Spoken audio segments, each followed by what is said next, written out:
Ah non, Ah non, non, non. pas du tout. Je ne connais plus du tout la signification. Filage, oui, c'est au cours de la répétition, quand on enchaîne les différentes scènes les unes après les autres.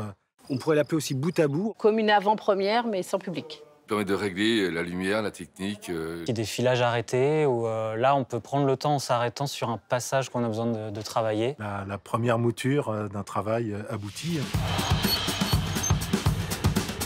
Alors, un cintre, on sait ce que c'est. Pour tenir un vêtement. Un cintre, c'est une barre suspendue en l'air, en fait. C'est la partie haute d'un plateau d'une scène. Les cintres sont toujours mobiles. Là, il y a un métier qui existe encore qui est cintrier ou machiniste. C'est ce qui sert à accrocher les perches, accrocher les décors, accrocher les lumières. C'est ce qui accueille tous les systèmes de poulies qui permettent de monter et descendre les perches. Je vais pas, c'est bon. Je ne sais plus. 16 syllabes, non. 12 syllabes, non? Je vais dire une bêtise. Alors là, non, pas du tout, là. On a vu en français en plus. Alors, je vais me faire tirer les oreilles. Didascalie, alors ça, c'est très précieux pour les comédiens. Ce sont toutes les indications concernant la mise en scène. Qui est non dit dans une pièce de théâtre et qui va décrire la scène. Roméo lance son chapeau à Juliette. Les déplacements des personnages, indiquer également les apartés, enfin, etc. J'ai sur Alexandra, moi.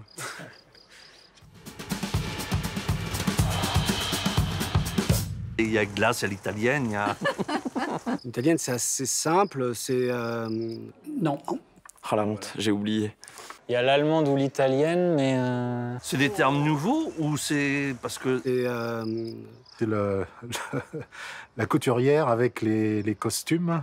Et allemande, c'est plutôt le texte, sans les mouvements, c'est ça? C'est pas ça. Il me semble, c'est quand on répète un texte de théâtre, mais sans le jouer, hein, vraiment. Juste réciter le texte du début de la pièce jusqu'à la fin, sans mouvement, sans déplacement. On peut se retrouver dans une salle, en fait. On est tous assis et on défile le texte, en fait, tout simplement. La télévision. Non. Si, côté court, il y a une émission. Les cours, c'est ceux qui sont pas proches, mais qui connaissent le roi, mais sans plus. Bah, les deux côtés de la scène, droit et gauche, non?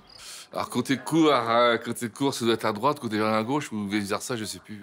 Quand on est face à la scène, côté jardin, c'est gauche et côté court, c'est à droite. Donc en fait, quand on dit à court ou à jardin, on se trompe pas. Comme sur un bateau, bâbord et tribord. Et on a des moyens techniques pour se rappeler un peu de ça. Par exemple, avec Jésus-Christ. Voilà. J comme jardin, Jésus, Christ, cour. Et d'un côté, il y avait la cour qui accueillait les carrosses, voilà. Et de l'autre côté, il y avait le jardin des Tuileries. Alors la guinde, c'est un mot pour ne pas dire un autre mot. On peut dire un bout, un fil. Voilà. Une ficelle, un fil, c'est un mot pour pas dire corde, parce que paraît que ça porte malheur, mais bon. Mais sur un plateau, j'ai pas le droit de le dire. Théoriquement, au théâtre, on n'a pas le droit de dire corde, parce qu'en fait, les premiers machinistes de théâtre, c'était des marins, et sur un bateau, c'est pareil, on ne parle jamais de corde. Les deux seules cordes qui existent sur un bateau, c'est la corde du pendu et la corde de la cloche.